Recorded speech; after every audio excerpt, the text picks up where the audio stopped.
কেউ স্বাধীনতা ছিনিয়ে নেয়, কেউ স্বাধীনতা চায়, আর কেউ অনিচ্ছায় স্বাধীন হতে বাধ্য হয়। সিঙ্গাপুর এমনই এক জাতি যারা স্বাধীনতা চায়নি কিন্তু তা পেয়ে যায়। এটি রাজনৈতিক বিচ্ছেদ, একটি অশ্রু সজল ঘোষণা আর একটি নতুন জাতির জন্ম। 1819 সালে ব্রিটিশরা সিঙ্গাপুরে আসে, প্রতিষ্ঠা করে একটি বাণিজ্যিক ঘাঁটি। তৎকালীন বিশ্বে সিঙ্গাপুর ছিল ইস্ট ইন্ডিয়া কোম্পানির মুকুটের রত্ন। শুধু একটি বন্দর নয়, এ ছিল দক্ষিণ পূর্ব এশিয়ার প্রবেশদ্বার। দ্বিতীয় বিশ্বযুদ্ধের সময় জাপান দখল করে নেয় সিঙ্গাপুরকে 1942 থেকে 1945 পর্যন্ত। যুদ্ধের পরে ব্রিটিশরা আবারও ফিরে এলেও জনগণের মনে তখন স্বাধীনতার আকাঙ্ক্ষা পাকা হয়ে গেছে। 1959 সালে সিঙ্গাপুর স্বশাসন লাভ করে। এই সময়েই একজন যুগান্তকারী নেতা উঠে আসেন, লি কুয়ান ইউ। তিনি সিঙ্গাপুরের প্রথম প্রধানমন্ত্রী হন এবং পিপলস অ্যাকশন পার্টি নিয়ে ক্ষমতায় আসেন। তার স্বপ্ন ছিল একটি সমৃদ্ধ, জাতিগতভাবে সাম্যবাদী সিঙ্গাপুর গড়া। 1963 সালের 16 সেপ্টেম্বর সিঙ্গাপুর মালয়েশিয়ার সঙ্গে যুক্ত হয়। মালয়েশিয়ার জন্ম হয় 4টি অঞ্চল নিয়ে: মালয় উপদ্বীপ, সাবাহ, সারাওয়াক এবং সিঙ্গাপুর। প্রথম দিকে মনে হয়েছিল এটি হবে শক্তিশালী অর্থনৈতিক জোট, কিন্তু খুব দ্রুত আশা ভঙ্গ হয়। সমস্যার শুরু জাতিগত বৈষম্য থেকে।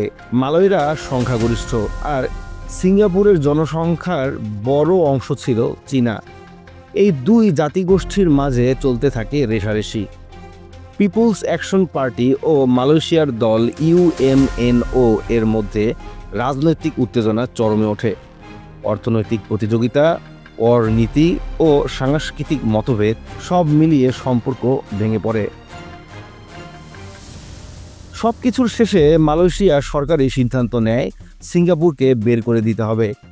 9 আগস্ট 1965 মালয়েশিয়ার পার্লামেন্টে ভোটের মাধ্যমে সিঙ্গাপুরকে স্বাধীন ঘোষণা করা হয়। এটি ছিল একপক্ষীয় বিচ্ছেদ। এমনকি লি কুয়ান ইউ চেয়েছিলেন একসঙ্গে থাকার পথ খুঁজে বের করতে, কিন্তু পারেননি। তিনি ক্যামেরার সামনে দাঁড়িয়ে কাঁদতে কাঁদতে বলেন, এটা আমার জীবনের দুঃখজনক মুহূর্ত, আমি কখনোই চাইনি এটা হোক। এই দিনকেই এখন ন্যাশনাল ডে অফ সিঙ্গাপুর হিসেবে উদযাপন করা হয়।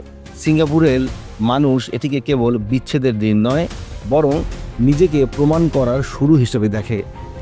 হাজারো সমস্যা, সীমিত সম্পদ, ছোট ভৌগোলিক আয়তন কিছুই আটকাতে পারেনি সিঙ্গাপুরকে। আজ তারা বিশ্বে উন্নতির এক উজ্জ্বল উদাহরণ। স্বাধীনতা সবসময় যুদ্ধ করে অর্জন করতে হয় না, কখনো কখনো ইতিহাস নিজেই একটি জাতিকে জন্ম দেয়।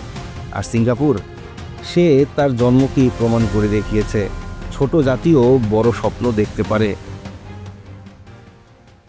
আপনি যদি এই ধরনের আরও আপডেট ও বিশ্লেষণ পেতে চান, তাহলে এখনই আমাদের ইউটিউব চ্যানেলটি সাবস্ক্রাইব করুন এবং পাশে থাকা বেল আইকনে ক্লিক করতে ভুলবেন না।